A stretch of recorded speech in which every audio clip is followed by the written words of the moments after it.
नमस्ते दोस्तों, welcome to Rahul sir GS classes.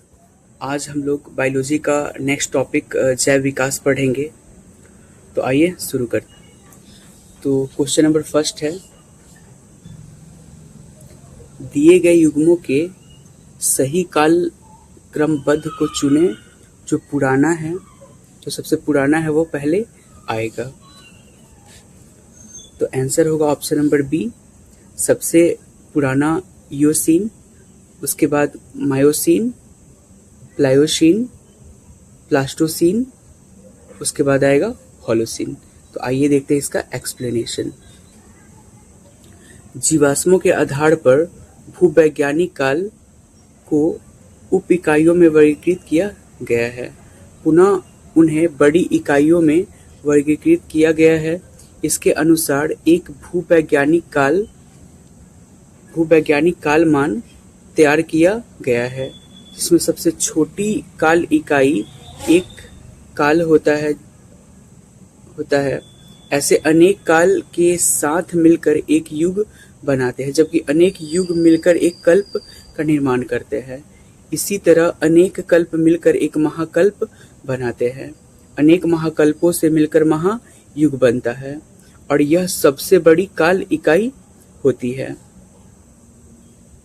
इस तरह अवरोही क्रम में महायुग, महाकल्प, कल्प, युग और काल ऐसे प्रभाग हैं जिन्हें काल के भूवैज्ञानिक वर्गीकरण के लिए इस्तेमाल किया जाता है। युगों का सही कालक्रम सबसे पुराने से सबसे नए निम्नवत है: Paleocene, Eocene, Oligocene, Miocene, Pliocene, Pleistocene, Holocene. Question number 2 है, निम्नलिखित में कौन सी गैस प्राचीन यानी आदिम पृथ्वी के वायुमंडल से अनुपस्थित थी? तो आंसर होगा ऑक्सीजन। ठीक है, ऑक्सीजन अनुपस्थित थी। एक्सप्लेनेशन है, प्रश्नगत विकल्पों में प्राचीन पृथ्वी के वायुमंडल में ऑक्सीजन गैस नगण्य या अनुपस्थित थी, जबकि मीथेन, अमोनिया, कार्बन डाइऑक्साइड आदि गैसें उपस्थित थी। क्वेश्चन नंबर 3 है, निम्नलिखित कथनों पर विचार कीजिए। पृथ्वी का चुंबकीय क्षेत्र हर कुछ 100,000 सालों में उत्क्रमित हुआ है। पृथ्वी जब 4,000 मिलियन वर्षों से भी अधिक पहले बनी तो ऑक्सीजन 54% थी और कार्बन डाइऑक्साइड नहीं थी। जब जीवित जीव पैदा हुए, उन्होंने पृथ्वी के आरंभिक वायुमंडल को बदल दिया। तो ऑप्शन इसमें क्या होगा? 1 और 3 सही होगा, ऑप्शन नंबर सी। ठीक है, केवल 1 और 3। तो देखते हैं इसका एक्सप्लेनेशन। पूरा चुंबकत्व के अध्ययन से इस तथ्य का पता चला कि भूप्रपटि पर पाई जाने वाली कुछ सेलों का चुंबकन पृथ्वी के मुख्य चुंबकीय क्षेत्र की दिशा में नहीं बल्कि उसके विपरीत दिशा में है। अनुमान है कि पिछले कुछ वर्षों में प्रति मिलियन वर्ष 1 या 2 बार उत्क्रमण हुआ, अतः कथन 1 सत्य है। पृथ्वी की उत्पत्ति के समय वायुमंडल में ऑक्सीजन उपस्थित नहीं था, बल्कि वायुमंडल ज्वालामुखीय गैसों यथा नाइट्रोजन, कार्बन डाइऑक्साइड तथा मीथेन का मिश्रण था। लगभग 3 बिलियन वर्ष पूर्व पृथ्वी पर साइनोबैक्टीरिया की उत्पत्ति हुई, जो प्रकाश संश्लेषण में सक्षम थे। ये जीवाणु आजकल के पौधों की तरह ऑक्सीजन गैस उत्सर्जित करते थे। जैसे जैसे साइनोबैक्टीरिया की संख्या बढ़ती गई, पृथ्वी के वायुमंडल में ऑक्सीजन की मात्रा बढ़ती गई। स्पष्ट है कि कथन 3 भी सत्य होगा। क्वेश्चन नंबर 4 है, वर्तमान प्रमाण के अनुसार पृथ्वी पर जीव का उद्गम हुआ है लगभग। आंसर होगा ऑप्शन नंबर डी, 2 अरब वर्ष पूर्व। वर्तमान प्रमाण के अनुसार पृथ्वी पर कोशिकीय रूप में जीव का उद्गम लगभग 2 करोड़ वर्ष पूर्व हुआ। प्रारंभ में जीव साधारण तथा एक कोशिकीय थे, फिर बाद में बहुकोशिकीय जीवों का विकास हुआ। जो कि यूकैरियोटिक कोशिका वाले होते थे। ज्ञातव्य है कि जीवाणु तथा नीले हरे शैवाल साधारण किस्म के प्रोकैरियोटिक कोशिका वाले होते हैं। क्वेश्चन नंबर 5 है, पृथ्वी पर सबसे पुराना जीव कौन सा है? आंसर होगा नीलहरित शैवाल। पृथ्वी पर सबसे पुराना जीव नीलहरित शैवाल है। ये ऐसे प्रथम जीव है जिन्होंने सूर्य के प्रकाश एवं जल के प्रयोग से भोजन का निर्माण करना प्रारंभ किया। इस प्रक्रिया से उत्पन्न हुई ऑक्सीजन गैस वायुमंडल में फैलने लगी, जो अन्य जीवों के विकास में सहायक हुई। क्वेश्चन नंबर 6 है, पुस्तक द ऑरिजिन ऑफ स्पीसीज किसने लिखी है? ऑप्शन होगा D, Darwin. The origin of species पुस्तक डार्विन द्वारा लिखी गई है। चार्ल्स डार्विन इंग्लैंड के जैव विकासविद थे। इनके द्वारा प्रस्तुत विकासवाद को डार्विनवाद या प्राकृतिक वर्णनवाद कहते हैं। क्वेश्चन नंबर 7 है, डार्विन द्वारा प्रस्तुत प्राकृतिक वर्णनवाद निम्न में से किस पर आधारित है? आंसर होगा survival of the fittest. Charles Darwin England के जैव विकासविद थे। इन्होंने डार्विनवाद प्रस्तुत किया। डार्विनवाद को प्राकृतिक वर्णनवाद भी कहते हैं। डार्विनवाद की विस्तृत व्याख्या इनकी पुस्तक प्राकृतिक चुनाव द्वारा जातियों की उत्पत्ति में छपी। डार्विन का प्राकृतिक वर्णनवाद overproduction, struggle for existence and variation तथा सर्वाइवल ऑफ द फिटेस्ट इन तीनों पर आधारित है। नेक्स्ट प्रश्न है, विकासवाद का सिद्धांत किसने प्रतिपादित किया? आंसर होगा डार्विन ने। चार्ल्स डार्विन का मत था कि प्रकृति क्रमिक परिवर्तन द्वारा अपना विकास करती है। विकासवाद कहलाने वाला यही सिद्धांत आधुनिक जीव विज्ञान की नींव बना। जैव विकास को सर्वप्रथम किसने समझाया? आंसर होगा लैमार्क। जैव विकास परिकल्पना पर पहला तर्क संगत सिद्धांत फ्रांसीसी जीव वैज्ञानिक जीन बैप्टिस्टे डी लैमार्क ने प्रस्तुत किया, जो 1809 ईस्वी में उनकी पुस्तक फिलॉसफी जूलॉजिकल में छपा। इसे लैमार्क का सिद्धांत या उपार्जित लक्षणों की वंशागति का सिद्धांत कहते हैं। विकास के उत्परिवर्तन सिद्धांत का प्रतिपादन किया था। आंसर होगा ह्यूगो डी व्रिज ने। एक्सप्लेनेशन है, विकास के उत्परिवर्तन सिद्धांत को हॉलैंड के पादप शास्त्री ह्यूगो डी व्रिज ने दिया। इनके अनुसार नई जाति की उत्पत्ति अचानक एक ही बार में होने वाली स्पष्ट तथा अस्थायी बड़ी विभिन्नताओं उत्परिवर्तनों के कारण होती है। जाति का पहला सदस्य जिसमें उत्परिवर्तित लक्षण दिखाई देता है उत्परिवर्ती कहलाता है। इन्होंने अपना प्रयोग सांध्य प्रिमरोज पर किया था। नेक्स्ट प्रश्न है, सूची 1 को सूची 2 के साथ सुमेलित कीजिए और सूचियों के नीचे दिए गए कूट का प्रयोग कर सही उत्तर चुनिए। का सिद्धांत ह्यूगो डी व्रिज ने दिया। विकास का सिद्धांत डार्विन ने। एक जीन एक एंजाइम की परिकल्पना बिडल और टैटम। ओपेरॉन अवधारणा जैकब और मोनोड ने। नेक्स्ट प्रश्न है, विकास का मुख्य कारक है। आंसर होगा प्राकृतिक वरण। जैव विकास का मुख्य कारक प्राकृतिक वरण है, क्योंकि यही विभेदों एवं अन्य हासिल किए हुए जीनों को अगली पीढ़ी में दिशा प्रदान करता है।